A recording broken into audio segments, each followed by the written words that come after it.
Sports update. তো sports show with তুষার আহমেদ। তো sports show যেহেতু আমি করে থাকি, তাহলে আমি জানিয়ে দিচ্ছি আপনাদের স্পোর্টস আপডেটটা। তো অবশ্যই লাইক করে কমেন্ট করে এবং ইউটিউবে যারা দেখছেন অবশ্যই সাবস্ক্রাইব করে দেবেন। তো এই স্পোর্টস আপডেটটা হচ্ছে যে আজকে কিন্তু খেলা আছে। তো ফরচুন বরিশাল আর চিটাগং কিংস।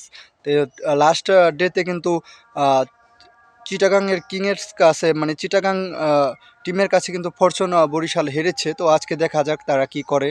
তো সেটা দেখতে হলে চোখ রাখবেন টি স্পোর্টসের পর্দায়। তো অবশ্যই খেলাটা বেশি বেশি উপভোগ করুন।